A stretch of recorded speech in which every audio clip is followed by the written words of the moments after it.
Hey everyone, have you ever really thought about why you buy the things you do? I mean, from your phone to your sneakers, every single thing you buy is part of this huge system called consumerism. So today, we're going to break down what that is and why your choices actually matter a whole lot more than you probably think. Let's dive in. Okay, so let's kick things off with a pretty simple choice. You're thirsty. You see these two options in front of you, a plastic water bottle you'll just toss after, or a reusable one you can use again and again. Which one are you grabbing? So, what's going through your head? Maybe you grab the plastic one because it's cheap and you're in a hurry. Or maybe you go for the reusable one because you're thinking about the planet.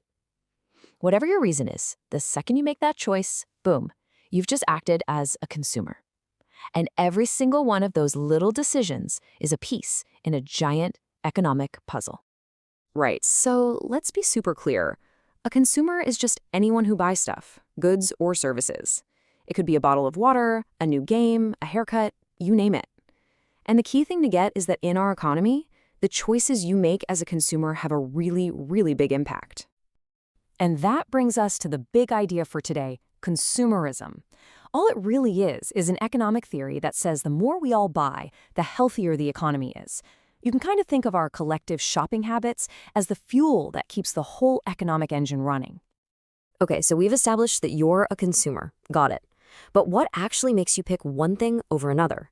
You might think it's totally random, but it's really not. There are some powerful forces at play, and a lot of the time, they're working behind the scenes. Let's start with maybe the biggest influence of all, your identity. I mean, think about it. The clothes you wear, the music you're into, the brands you like, all of that stuff sends a message to the world about who you are and what you care about. So check out what Jordan, a grade 9 student, said. For him, it's all about brand names because, as he puts it, everyone wears brand names and you want to be accepted. And that makes sense, right? For a lot of us, buying certain brands is just a way to feel like you're part of the group. But then, on the flip side, not everyone wants to fit in. Here's what Thao, another grade 9 student, thinks. She says she doesn't like to conform because it feels unoriginal. So for her, consumer choices are more about finding things that show off her own unique style, while, still being good quality and not crazy expensive. Okay, let's switch gears for a second. Beyond your identity, another huge influence is health and safety. And sometimes this means your choices are actually being limited by rules and laws that are there to protect you. Think about the vending machines at your school. A perfect example is what happened in Edmonton, where the school board actually banned junk food from being sold in schools. That's a decision someone else made that directly affects what you can and can't buy during your lunch break. And of course, we have to talk about the elephant in the room, marketing. Ads are literally everywhere. They're in your social media feeds, they pop up in the shows you're streaming, and every single one is designed with just one purpose, to get you to buy something. I mean, just look at this picture. It doesn't get much more obvious than a giant finger pointing right at a person. That's what ads do. They're designed to feel super personal, like they're talking directly to you.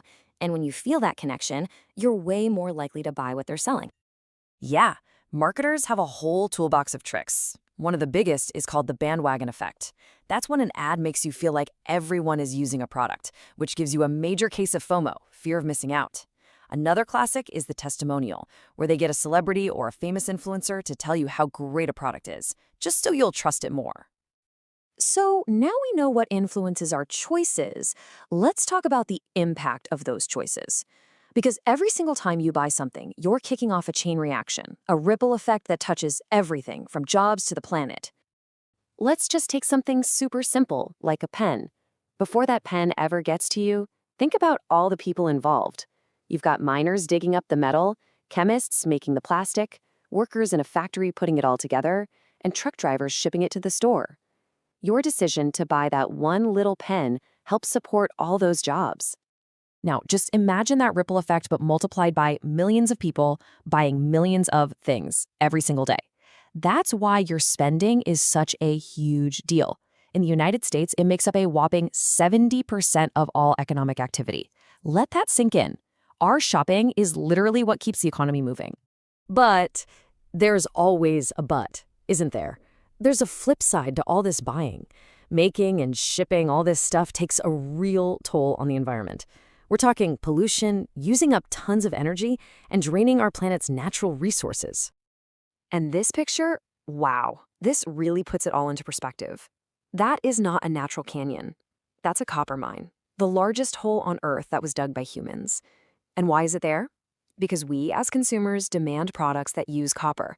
Things like pipes, electronics, and yep, even the tiny tip of that pen we just talked about.